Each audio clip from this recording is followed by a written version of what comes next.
오늘 함께 나눌 말씀의 제목은 뭐죠? 같이 읽어볼까요? 예배는 쉼입니다. 한 번 더요. 예배는 쉼입니다. 우리가 지난 청년대학부 수련회 때 우리 청년대학 우리 학생들의 주제이기도 했어요. 그런데 제가 이제 함께 계속 이렇게 우리 교회 성도들을 바라보면서 한 번 더 이 말씀을 좀 주일날 나눴으면 좋겠다라는 마음이 있어서 오늘 함께 말씀을 한 번 더 정리하고 오늘 말씀을 좀 나누려고 합니다. 오래전에 이 알래스카주의 베로곳이라는 빙하 지역에 얼음 중간에 작은 구멍 하나가 뚫렸었는데 그 작은 구멍 하나 사이에 고래 3마리가 숨을 쉬기 위해서 저렇게 고개를 내밀고 있었고 저 얼음에 저 온몸이 찢겨서 피투성이가 된 채 여러분 겨우겨우 숨이 붙어 있는 고래 3마리가 있었어요. 그런데 이 고래들의 희망은 무엇이었는가 하면 저 곳에서부터 8km 정도 떨어진 넓은 곳까지 나가는 것이에요. 그런데 문제가 뭐냐면 빙하 가운데 저 고래들이 갇혀 있었다라는 사실이죠. 여러분 구조대원들이 논의했어요. 논의 끝에 그들의 방법이 뭐였냐면 20m마다 구멍 하나씩을 뚫고 이 구멍으로 고래들을 인도해내는 거예요. 그런데 넓은 바다까지 가려면 몇 킬로라고요? 8,000km예요. 그럼 적어도 약 400개의 얼음 구멍을 뚫어야 돼요. 그래서 이 고래들을 구멍에서 구멍으로 여러분 조금씩 옮겨가느라고 8일이나 걸렸어요. 8일 만에 드디어 8km 떨어진 넓은 바다까지 나가게 되어졌는데 그러는 사이에 안타깝게도 이 3마리 중에 1마리는 중간에 죽게 되었습니다. 그리고 푸투, 시쿠라고 불린 두 마리만 드디어 8km가 떨어진 먼 넓은 바다까지 무사히 나아갈 수 있었고 여러분 결국에는 이 2마리만 자유롭게 이제 넓은 바다에서 헤엄치며 살아갈 수 있었던 것이죠. 여러분 그런데 오늘 이 고래 3마리의 이야기를 여러분들과 나누는 것은 어쩌면 우리의 모습이 이 고래들의 모습과도 너무 닮지 않았나라는 생각들을 하기 때문이에요. 왜냐하면 여러분 우리가 일주일 동안 너무 바쁘게 살아왔잖아요. 그리고 너무 힘들게 살아가다가 오늘 이 예배의 자리에 나와 있는 분들이 계시잖아요. 마치 저 얼음 구멍에서 겨우 숨을 쉬는 고래처럼 지친 상태로 하나님 앞에 나오는 성도들의 모습들을 여러분 저는 종종 바라보게 되어집니다. 콜린 스미스라는 목사님이 그래서 이 교회에 대해서 4가지 왜곡된 이미지들을 성도들이 갖고 있는 것 같다라는 이야기를 했어요. 여러분 첫 번째는 주유소예요. 성도들 중에는 교회를 주유소처럼 생각하는 성도들이 있는 것 같다. 왜냐하면 영적으로 소진되었을 때 설교를 통해서 연료를 공급받는 곳이라고만 교회를 생각하는 사람들이 있다. 그러는 반면 또 어떤 사람들은 교회를 영화관처럼 생각하는 사람들도 많이 있다. 한두 시간 정도 세상의 복잡한 일들을 잊고 교회에 와서 좋은 일만 생각하다가 돌아가는 곳, 여러분 그렇게 생각하는 성도들도 존재한다라는 것이죠. 그리고 3번째는 또 교회를 약국처럼 생각하는 성도들도 많이 있대요. 상처를 회복하고 치유하는 약을 얻는 곳이 교회다. 그래서 교회에서 오직 교회에 나오는 목적이 상처 치유의 목적인 사람도 있다라는 것이고 마지막 4번째는 마트처럼 생각하는 성도들이 있다. 가족을 위한 모든 영적인 것을 내가 구할 수 있는 곳, 제공받을 수 있는 곳, 이렇게 교회를 생각하고 있는 사람들의 부류가 있다라고 말하는 거예요. 여러분 이 콜린 스미스 목사님이 말하는 이 4가지 이미지들은 사실은 성도들이 얼마나 소비적인 이 생각들을 가지고 교회에 오는지를 지적하기 위해서 사실 우리에게 저 이야기들을 해주고 있는 것이고 그런 소비지향적인 모습들은 경계해야 된다는 것을 우리에게 말해주기 위해서 저 4가지 이미지를 설명하고 있는 거예요. 왜냐하면 여러분 교회가 주유소에 같은 역할을 합니까? 안 합니까? 하죠. 교회는 주유소와 같아요. 또 교회는 영화관과도 같고 교회는 약국과도 같고 교회는 마트와도 같아요. 그런데 중요한 게 뭐냐면 여러분 저것들은 부분적인 거예요. 저게 전부가 아니라 부분적으로 저런 역할들을 교회가 하는 것이 맞아요. 그렇기 때문에 이 콜린 스미스 목사님이 저 4가지를 지적한 것은 무조건 교회는 저런 곳이라고만 생각하는 소비적인 성도들을 향해서 경계하면서 했던 말이라는 것을 여러분 우리는 기억해야 된다라는 사실이죠.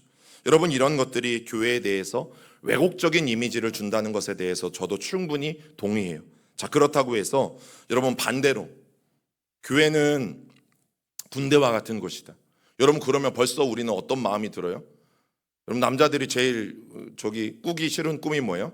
다시 군대 가는 꿈이잖아요. 여러분, 그런데 교회까지 와서 와, 교회는 군대입니다. 여러분, 교회는 좋은 군사를 만들어내는 곳입니다. 그러면 벌써부터 남자들은 긴장하기 시작할 거예요. 여러분, 저는 교회는 우리가 긴장되고 또 강직된 이런 군대가 아니라는 생각도 저는 분명히 갖고 있어요. 여러분, 마치 최고의 용맹한 군사들을 훈련시켜서 세상에 내보내야 되는 그런 군대와 같은 것이 교회가 아니라고도 저는 분명히 말씀드리고 싶어요. 그럼 교회는 어떤 곳입니까? 여러분, 교회는 완벽한 사람들을 만들어내는 곳이 아니에요. 교회는 그 사람들을 훈련시켜서 정말 꼭 필요한 사람들을 만들어내는 것이 아니에요. 오히려 연약한 사람들이 와서 하나님의 무한하신 능력을 경험해야 되는 곳이 교회인 거죠.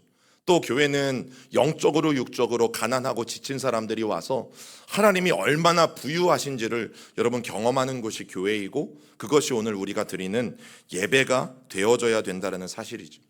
여러분, 사사기에 보면 기드온의 사사 이야기가 나와요. 그리고 미디안과 전쟁을 하는 이야기가 나오는데, 그때 이 기드온이 군사를 모집했을 때 여러분, 처음에는 32,000명의 군사가 싸우겠다라고 나왔어요. 그런데 하나님이 너무 많대요. 그래서 두려워하는 사람들 22,000명을 돌려보내고 이제 10,000명만 남게 되었어요. 그런데 하나님은 10,000명도 너무 많대요. 여러분, 미디안의 군대는 10만 명이 넘었어요. 그런데 하나님은 10,000명도 많으시대요. 그래서 하나님이 했던 방법이 뭐예요? 기드온이 이들을 물가로 데리고 가죠. 그리고 그 물을 마시게 해요.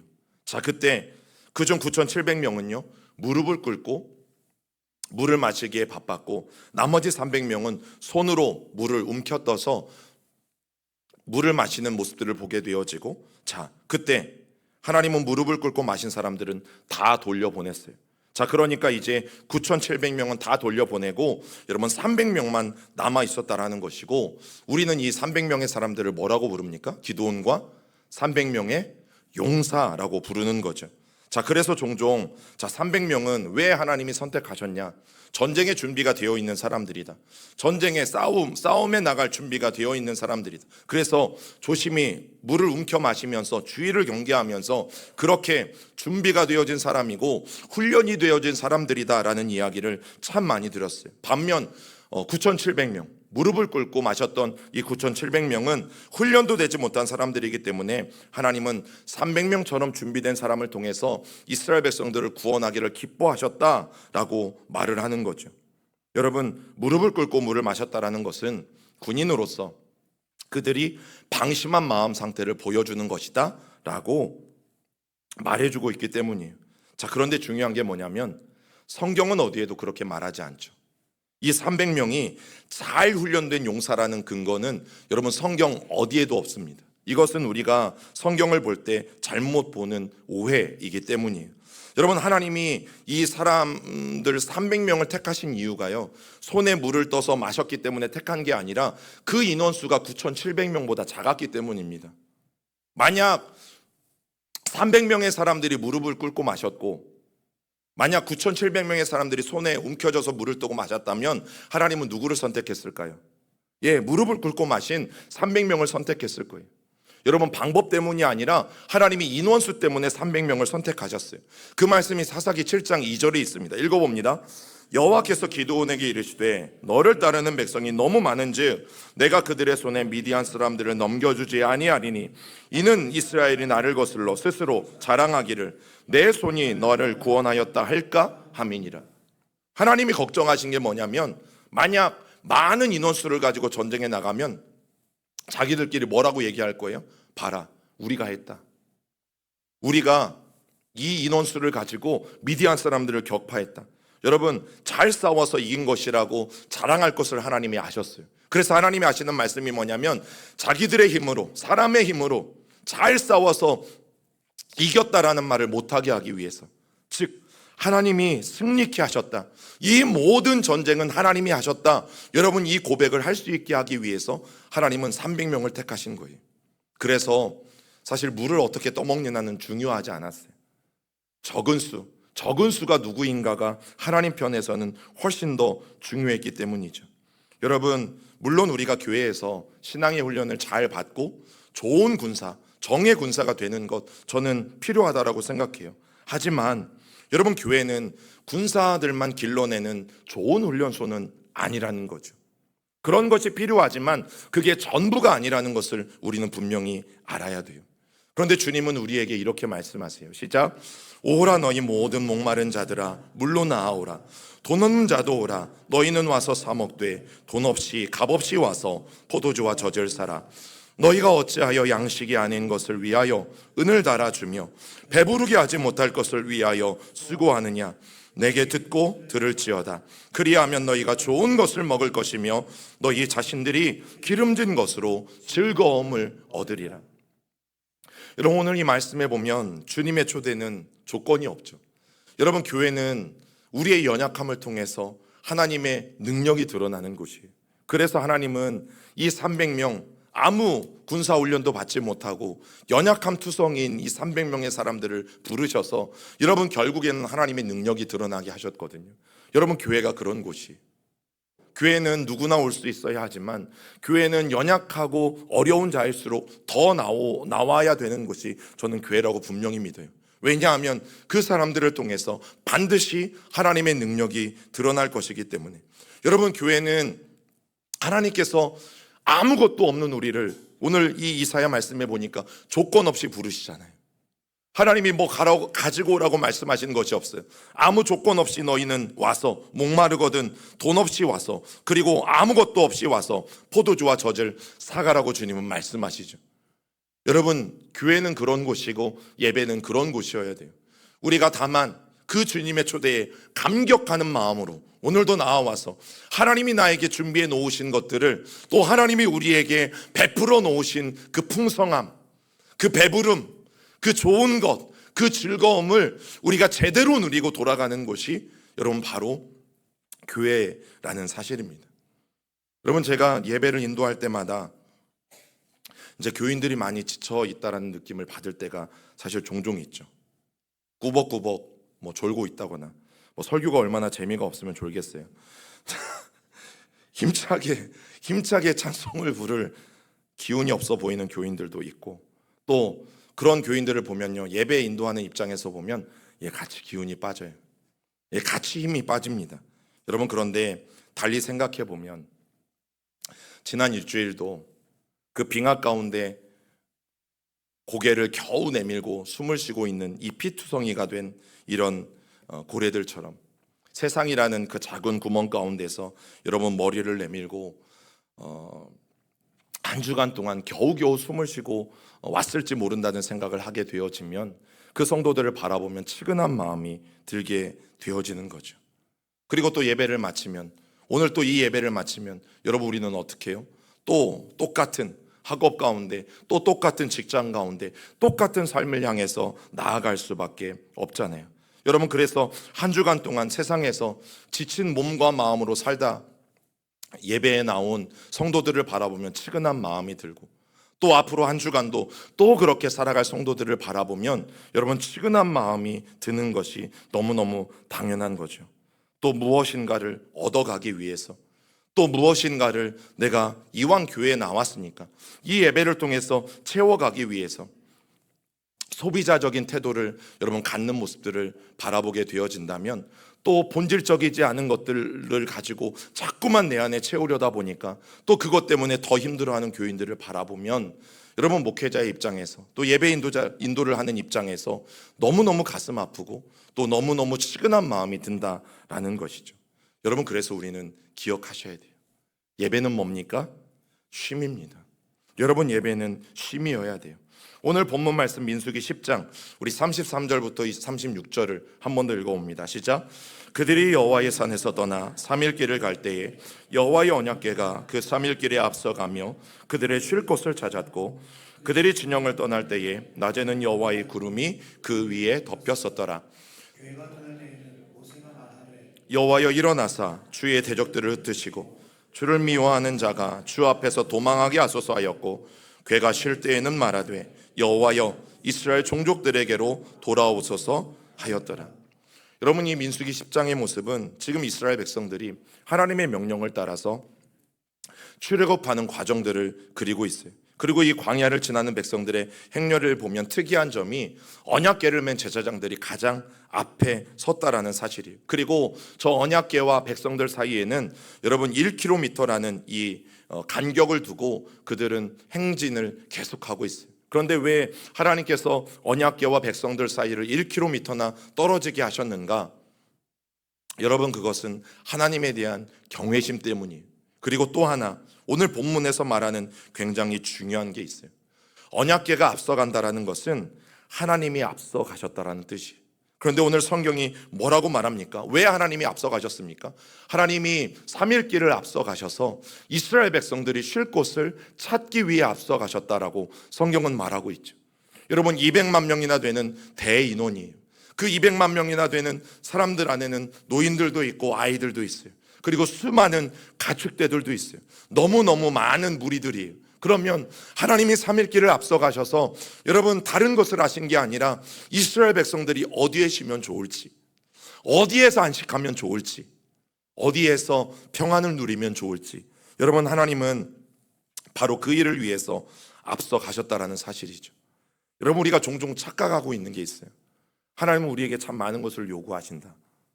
하나님은 헌신도 요구하시고, 하나님은 헌금도 요구하시고, 하나님은 순종도 요구하시고, 하나님은 예배도 요구하시고, 하나님은 우리에게 참 많은 것을 요구하신다. 여러분, 그런데 우리가 꼭 알아야 될 것은 하나님은 우리에게 무언가를 요구하시기 전에 여러분, 쉼을 먼저 주시는 분이세요. 그게 우리 아버지 하나님이라는 사실이죠. 저는 그래서 여러분들의 예배가, 우리 시온교회 성도들의 예배가 쉼이 됐으면 좋겠습니다. 반드시 쉼이 되어야 또 될 줄 믿습니다. 여러분, 우리가 종종 예배를 어떻게 생각해요? 내가 더 열심히 예배해야 하나님이 기뻐하신다. 또 내가 더 헌신하고 순종해야 하나님이 감동하신다. 그래야 내가 순종할 때 하나님이 나에게 복도 주시고 은혜도 주시고 축복도 주신다. 여러분, 정말 그런가요? 저는 이 예배 한두 시간이 잠시라도 여러분 복음 안에 우리가 깊이 잠기고 우리를 구원해 주신 그 예수의 사랑 안에 저와 여러분들이 푹 잠겨서 하나님의 그 사랑이 얼마나 큰지, 예수 그리스도의 그 사랑이 얼마나 놀라운지, 나를 구원해 내신 그 사랑이 얼마나 놀라운 사랑인지를 저는 경험할 수 있는 예배가 되기를 간절히 소망합니다. 여러분, 그래서 예배 가운데 우리가 물어야 되는 건 이거예요. 내가 오늘도 주님을 얼마나 더 사랑할 수 있을까? 내가 오늘도 주님께 얼마나 더 예뻐 보일까? 여러분, 그럼 피곤해져요. 그럼 너무너무 피곤해져요. 그런데 반대여야 돼요. 하나님이 우리에게 말씀하세요. 내가 너를 얼마나 사랑하는지 너 아니? 내가 너를 얼마나 사랑해서 예수 그리스도를 죽이면서까지 내가 너를 구원했는지 너 그거 아니? 너희들이 예배 때 와서 할 일은 그걸 경험하는 거야. 내가 너를 얼마나 많이 사랑하는지를 너희는 예배 때마다 와서 느끼고, 예배 때마다 와서 경험하고, 예배 때마다 와서 그 하나님의 넓이와 깊이와 그 하나님의 사랑의 크심을 우리가 누리고 경험해야 된다라고 주님은 오히려 우리에게 물으시는 거죠. 여러분, 그러지 않으면 우리는 이 예배 가운데 아무리 예배를 잘 드린 것처럼 보이고, 아무리 여기에서 날뛰고, 아무리 여기에서 뜨거운 찬양을 드려도 여러분, 예배를 마치고 나면 공허해져요. 와, 그럼 다음 주에는 어떡하지? 다음 주에는 얼마나 더 열심히 해야 하나님을 내가 기쁘게 할 수 있을까? 아, 다음 주에는 내가 얼마나 더 열심히 해야 하나님께 감동시킬 수 있을까? 여러분, 안식일에 안식이 아니라 짜증과 피곤이 왜 몰려옵니까? 우리가 진심이 아닌 것도 아니잖아요. 열심을 다해 찬양했잖아요. 열심을 다해 뛰었잖아요. 여러분, 그런데 왜 그렇게 예배하고 헌신했는데 예배를 마치고 나면, 사역을 마치고 나면 왜 우리는 더 지치고 왜 더 공허해지고, 그래서 자꾸만 동굴 속으로 들어가려고 하는 것일까? 여러분, 주님께 나오면 쉼을 주신다고 했는데 왜 쉼이 아니라 나는 더 큰 짐을 얻고 오늘 예배를 나아가고 또 다음 주에 사역 가운데 나오게 되는 것일까? 여러분, 자꾸만 우리가 뭔가를 통해서 하나님을 감동시키려고 하기 때문이에요. 여러분, 자녀들 중에 어떤 자녀들이 제일 안타까운지 아세요? 오늘도 부모의 사랑을 갈구하는 나머지 자꾸 부모님 앞에서 얼쩡거려요. 부모님 제발 나 좀 봐달라고, 엄마 아빠. 그래서 안 하던 짓을 하고, 이상한 짓을 하고, 왜? 부모의 사랑을 내가 못 받는다고 생각하니까 어떻게든지 눈에 띄어서 엄마 아빠의 사랑을 한 번이라도 더 사랑한다는 말을 듣기 위해서 여러분 온갖 짓을 다 하는 그 자녀들, 여러분 이 자녀들을 바라보는 부모는 너무너무 안타까울 거예요. 부모들이 바라는 게 뭐예요? 아이들이 여러분 부모들 앞에서 재롱 피우는 겁니까? 물론 그것도 한두 번은 있을 수 있겠죠. 그러나 그게 아니잖아요. 내가 아빠 엄마인 것을 알고 아빠 엄마가 너희에게 주는 그 사랑을 우리 아이들이 받아 누리는 것. 그래서 여러분 자녀들이 집에서 뭘 하지 않아도 그냥 그 아이는 부모에게 사랑받는 자녀잖아요. 그런데 자꾸만 우리가 뭔가를 통해서 하나님을 감동시키려고 하니까 얼마나 지치고 힘든지 몰라요. 순종이라도 하고 또 사역이라도 해야 하나님이 나에게 복 주실 것만 같고, 그래서 복 받기 위해 순종하고 하나님으로부터 뭘 받기 위해서 하는 사역은요, 결국에는 지치게 되어져 있어요. 그리고 결국에는 지친 나머지 나가 떨어지게 되어져 있어요. 여러분, 그런데 쉼은 뭐예요? 쉼은 우리가 하나님을 감동시켜서 얻는 결과가 아니에요. 쉼은요, 하나님이 우리를 만나주시고 하나님이 우리에게 감동시켜 주실 때 여러분 비로소 우리에게 주어지는 게 쉼이에요. 완전히 반대죠. 예배는 막 우리가 하나님을 감동시켜야 될 것 같아. 그래서 막 춤도 추고 뛰기도 하고 손뼉도 치고 소리도 치고 우리도 찬양하고 예배할 때 많은 행동들을 하죠.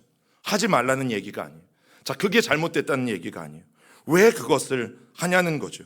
여러분, 예배는 우리가 하나님을 감동시키기 위해서 오는 자리가 아니라 하나님이 우리에게 베풀어 주시는 그 사랑 때문에 우리가 감동되어져야 되는 자리예요. 이게 바꾸어지면, 이 순서가 바꾸어지면, 거꾸로 되어지면 여러분, 우리는 예배를 드리면 드릴수록 지치게 되어져요. 그래서 예배는 처음부터 쉼을 위한 것이었지 여러분 일을 위한 것은 아니었어요.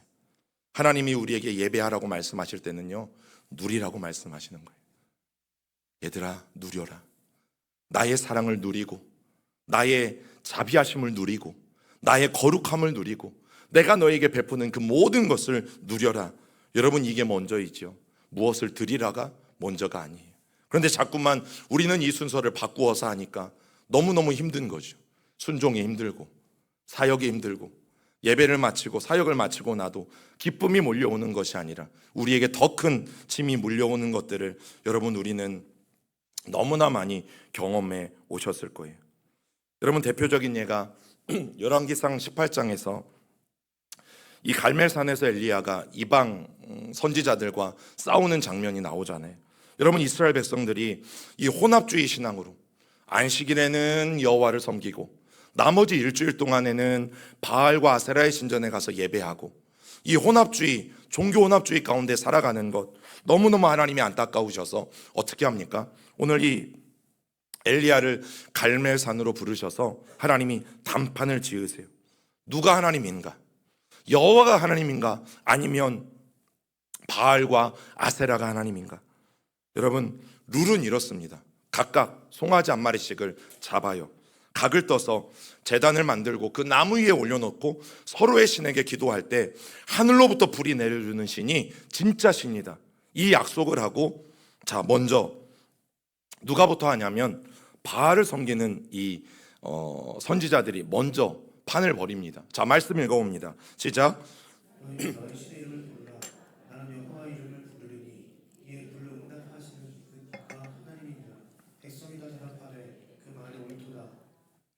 여러분, 바알 선지자 이 450명의 선지자들이 먼저 바알에게 기도하기 시작했어요. 자, 아침부터 이들의 기도가 시작되었고 낮까지 계속되었는데 바알이 아무리 이름을 불러도 응답이 없어요. 자, 그러자 이 450명이나 되는 사람들이 여러분이 바알의 제단 주위를 껑충껑충 뛰면서 뛰기 시작하죠. 자, 그때 엘리야가 조롱하고 놀리는 말이 저거예요. 야, 큰 소리로 불러라. 바알이 지금 다른 생각에 빠져 있기 때문에 너희들이 불러도 못 듣는지 모른다. 아니면 볼 일이 바쁘거나 지금 어디를 가고 있기 때문에 너희들이 불러도 대답하지 않는 것 같다. 어쩌면 자다가 금방 일어나가지고 비몽사몽가 아니라 너희들이 불러도 바알이 응답하지 않는 것 같다. 여러분, 엘리야가 놀려요. 그러니까 이 바알 선지자들이 너무너무 기분이 나빴는지 더 큰 소리로 불러요. 자신들이 해오던 대로 칼과 창을 꺼내서 온몸에 긋기 시작하고 이제 온몸이 피범벅이 되기 시작하고 결국 그들은 피를 흘리기 시작하고 정오가 되고 저녁이 된 다음에도 여러분 그들은 소리를 지르면서 뭐 했어요? 날뛰었어요. 자, 그렇게 바알을 감동시키기 위해서 하루 종일 애쓰고 목이 터져라 온몸에 피가 나랴 그렇게 뛰놀았음에도 불구하고 여전히 소리도 없고 여전히 대답도 없고 여전히 눈에 띄는 바알의 어떤 움직임도 없었다라는 거죠. 여러분, 우리의 예배가 그렇게 되면 안 된다라는 거예요. 박수 쳐야 되죠.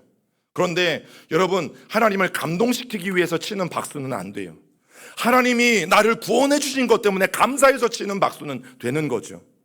여러분, 하나님이 나를 구원하시고 사랑하신 것에 너무 감격해서 춤을 추는 것은 너무너무 당연한 일이지만 내가 어떤 멋들어진 춤을 춰서 하나님을 감동케 하겠다라는 것은 여러분 오늘 이 바알의 선지자들과 똑같아요. 그러니까 우리가 지쳐가는 거예요. 예배에 쉼을 누리지 못하는 거예요. 사역을 하면 할수록 힘들고 내 영적인 것들은 고갈되어지고 하나님은 계시지 않는 것 같고 그러다 보니까 너무너무 힘들어요. 너무너무 지쳐가요. 저도 사실 예배 때마다 긴장을 하죠. 어떻게 하면 더 설교를 잘할 수 있을까? 어떻게 하면 메시지를 더 잘 전달할 수 있을까? 어떻게 하면 더 은혜를 끼칠 수 있을까? 아니요. 여러분, 우리는 예배 때마다 하나님께 감동되어야 돼요.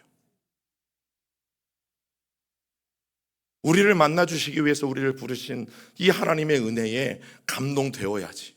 그래서 그 감동된 것 때문에 우리가 사역하는 것이고 하나님이 나에게 주신 감동 때문에 우리는 헌신도 하는 것이고 하나님이 나에게 주신 그 사랑이 너무 크기 때문에 우리는 물질도 드리게 되는 것이고 하나님의 그 사랑이 너무 크니까 우리는 뛰며 춤추며 소리치며 예배하는 거지.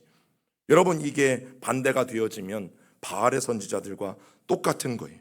다시 한번 말씀드리지만 예배는 우리가 하나님을 감동시키는 것이 아니라 하나님의 은혜에 그리고 하나님의 사랑에 오늘도 우리가 감동되어지는 것이에요.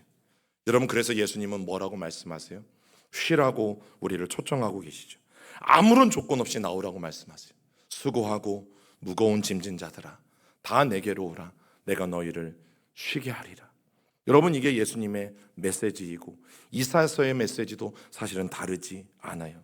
여러분, 여기에 예외인 사람은 없잖아요. 한 주간 동안 얼마나 많이 수고하고 얼마나 많이 여러분 짐을 지고 살아오셨어요. 그래서 정말 이 자리에 힘들게 나오신 분들도 사실은 저는 많다라고 생각해요. 여러분, 그런데 주님이 말씀하세요. 나에게 나오면 아무런 조건 없이 값 없이 돈 없이 나에게 나와서 내가 너희에게 주는 사랑과 내가 너희에게 주는 그 쉼을 너희가 누리면 너희는 그때 진정으로 쉼을 얻을 수 있을 것이라고 우리에게 분명히 말씀합니다. 제가 늘 예로 드는 웬스터민트의 소요리 문답, 인간의 제일 되는 목적은 무엇입니까? 인간의 제일 되는 목적은 하나님을 영화롭게 하는 것과 영원토록 그를 즐거워하는 것입니다. 여러분, 그런데 하나님을 영화롭게 하는 것과 하나님을 영원토록 즐거워하는 것은 같은 말이에요. 여러분, 누군가의 강요를 통해서 누군가의 억지를 통해서 야, 너 저 사람 좋아해. 여러분, 이게 가능합니까? 가능하지 않아요. 절대 가능하지 않아요. 하나님을 즐거워하는 것, 여러분 억지에 의해서 하나님의 강요에 의해서 제발 나를 좀 즐거워하겠니? 여러분, 이거 가능하지 않아요. 절대 가능하지 않아요. 그러면 하나님을 영화롭게 하고 하나님을 즐거워하는 것은 어디에서 나옵니까? 우리가 하나님과의 사랑하는 그 관계 가운데서 나온다라는 사실이죠. 하나님을 즐거워하는 것이 의무나 일일 수 없는 것처럼 하나님을 영화롭게 하는 것도 여러분 절대 일이 아니에요. 하나님을 즐거워하는 것이 강제로 될 수 없는 것처럼 하나님을 영화롭게 하는 것도 여러분 절대 강요로 될 수가 없어요. 이것들은 사랑하는 관계에서 너무 자연스럽게 나오는 거예요. 만약 남편인 내가 오늘 여느 날보다 제 아내가 지쳐 보여요. 그래서 좀 남편이 마음속에 결정했어요. 여보, 오늘은 좀 쉬어. 집안일은 오늘은 내가 다 할게. 그 저녁도 내가 다 준비하고 뭐 빨래도 내가 다 개고 또 청소도 내가 다 할게. 여러분, 이렇게 남편이 말했다고 생각해 봅시다. 아내 입장에서 감사해요, 안 감사해요? 감사하지. 우리 남편이 이제껏은 철들었구나. 왜 안 하던 짓을 할까? 얼마나 감사하겠어요. 자, 그런데 이제 남편이 안 하던 일을 하려니까, 자, 여보, 소금은 어디 있어? 여보, 뭐 두부는 어디 있어? 여보, 도마는 어디 있어? 막 이렇게 계속 물어보면 여러분, 소파에 편안하게 쉬고 있다가도 조금 짜증이 나겠어요, 안 나겠어요? 예, 짜증이 살짝 올라오다가 보통 아내들이 어떻게 해요? 여보, 괜찮아, 됐어, 내가 할게. 근데 이 말에는 이미 아내는요, 마음이 풀렸어요. 왜요? 예, 안 그러던 남편이 갑자기 내 힘든 거 보고 이렇게 일을 도와준다고 하니까 사실 실제로 안 해줘도 그 말만으로도 마음이 풀렸어요. 자, 여러분, 이렇게 하는 남편이 아내를 사랑해서 그렇게 말한 걸까요? 아니면 의무감 때문에 말한 걸까요? 사랑해서 말한 거예요. 자, 그런데 조금 이제 나쁜 남편이 있어. 자, 이 남편은 내가 이렇게 말하면 아내가 이렇게 반응할 것이고, 야, 그러면 나는 아내의 마음은 사고 나는 일을 안 해도 된다. 뭔 뜻인지 아시겠어요? 여보, 밥을 지을 마음이 없어요, 원래부터. 그리고 청소할 마음도 없어. 그냥 말만 한 거야. 여보, 오늘 밥 내가 할게. 여보, 오늘 청소 내가 할게. 그리고 나가서 막 부엌에 가서, 주방에 가서 일하는 척 하는 거죠. 여보, 소금 어디 있어? 설탕 어디 있어? 그럼 이제 아내가 정말 너그럽게, 여보, 내가 할게, 이럴 줄 알고 여러분, 이걸 이용해서 하는 남편은 악한 거죠. 그런데 우리가 주님 앞에 드리는 예배가 그럴 수 있는 거예요. 이렇게 하면 하나님이 내 모습 보시고 뭐라도 주시겠지. 이렇게 헌신하고 순종하고 헌금하면 하나님이 나 어여삐 보시고 내 기도도 들어주시고 뭐라도 나에게 은혜를 베풀어 주시겠지. 여러분, 이건 두 번째 남편이에요. 그런데 내가 정말 하나님 사랑해서 예배하고 하나님 사랑해서 헌신하고 사역하고 또 하나님 사랑해서 찬양할 때 뛸 수밖에 없고 박수 칠 수밖에 없고 춤출 수밖에 없고 소리칠 수밖에 없고, 여러분, 이것들은 1번의 남편과 같은 거죠. 여러분, 우리가 꼭 기억하셔야 될 게 바로 그거예요. 헌신을 통한 사랑의 표현은 여러분, 하나님으로 하여금 일하시도록 하기 위함이 아니에요. 내가 이렇게 순종하면 하나님이 이렇게 해주시겠지. 내가 이렇게 헌신하면 하나님이 이렇게 해주시겠지. 내가 소리치면서 찬양하고 막 뛰면서 찬양하면 하나님이 나 어여삐 보시고 이렇게 해주시겠지. 여러분, 예배는 반대라니까요. 우리가 자꾸만 하나님을 감동시키려고 하는 게 아니라 하나님이 이미 우리에게 베풀어 주신 사랑에 여러분, 저와 여러분들이 감동되어지는 것이 예배예요. 그래서 사랑은 쉼이고 쉼이 곧 일이 될 수밖에 없는 거예요. 이해가 되세요? 사랑하면 그 상대방을 위해서 우리는 일할 수밖에 없다라는 거예요. 사랑하기 때문에 내가 상대방을 위해서 헌신할 수밖에 없다라는 거예요. 그래서 저는 설교자로 늘 서게 되어지지만 여러분, 설교를 잘해서 정말 교인들이 주님을 위해 헌신하게 만드는 사람이 아니라고 생각해요. 오히려 성도들이 주님 안에서 참된 쉼을 경험하도록 인도하는 사람이 저는 설교자의 역할이라고 생각해요. 여러분, 헌신은 하나님과 사람과의 관계 속에서 나오는 거잖아요. 그리고 여러분들 안에서 자발적으로 나오는 거잖아요. 그게 목회자가 강요한다고 해서 헌신하십시오, 순종하십시오, 헌금하십시오, 사역하십시오, 교회를 위해서 뭐 하십시오. 여러분, 목회자가 강의해서 나오는 게 아니라 여러분들의 마음속에서 하나님을 사랑하는 것 때문에 자발적으로 나오는 게 여러분, 헌신이잖아요. 순종과 헌신에 관한 설교를 하면 안 된다는 게 아니라 헌신과 순종의 동기가 무엇인지를 말씀드리는 거예요. 여러분, 그렇기 때문에 성도들이 믿음으로 이 세상을 살아가는 것이 얼마나 어려운지 설교자는 이해해야 하고, 또 그런 성도들이 오늘 예배에 나왔을 때 그럼 앞으로 한 주간 믿음으로 어떻게 살아가야 하는지 격려하며 또 그 성도들을 향한 측은히 여기는 마음이 여러분, 저에게는 있어야 되고 또 설교자들에게는 있어야 되는 거예요. 조금 더 정확하게 말씀을 드리면 여러분, 설교자의 역할은 하나님께서 여러분들을 얼마나 그렇게 측은하게 여기시고 또 안쓰럽게 여기시고 또 하나님께서 그런 여러분들을 얼마나 사랑하시는지를 분명히 깨닫고 이 예배 가운데 돌아갈 수 있도록 깨우쳐 주는 것이 여러분 설교자로서의 마땅히 해야 될 일 가운데 하나예요. 여러분, 그래서 저는 예배에 모인 우리 모든 성도들이 정말 예배 때마다 참된 쉼을 얻고 돌아가셨으면 좋겠어요. 그래야 또 한 주간 다음 구멍까지 헤엄치실 수 있을지 모르잖아요. 자, 그런데 여러분, 제 소망은 그거죠. 이제 우리는 이 작은 구멍들을 넘어서서 어디까지 나가셔야 돼요? 네, 넓은 바다로 나가야죠. 언제까지?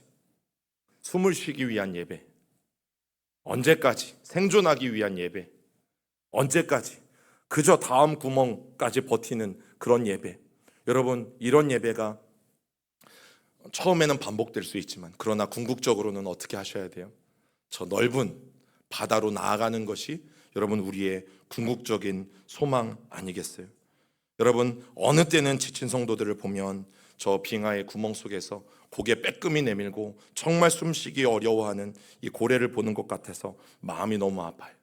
그런데 여러분, 제 마음보다는 그런 여러분들을 바라보시는 하나님의 마음이 훨씬 더 아프시죠.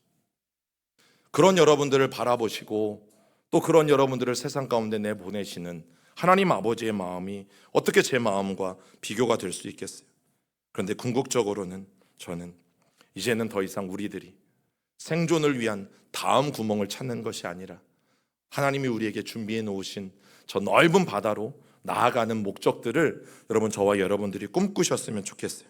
그래서 일하기 위해서 충전하는 예배가 아니라 또 한 주 겨우 살아내기 위해서 오늘 드려지는 예배가 아니라 오늘도 하나님이 나를 얼마나 사랑하시는지, 그래서 그렇게 힘든 나를 오늘 이 아침 부르셨는지를 여러분 깊이 경험하는 예배가 우리의 이 매번 드리는 예배가 될 수 있으면 너무너무 좋겠어요. 하나님께 우리가 감동되어지는 예배. 여러분, 그 예배를 드리는 사람은 반드시 넓은 바다로 나아갈 수 있어요.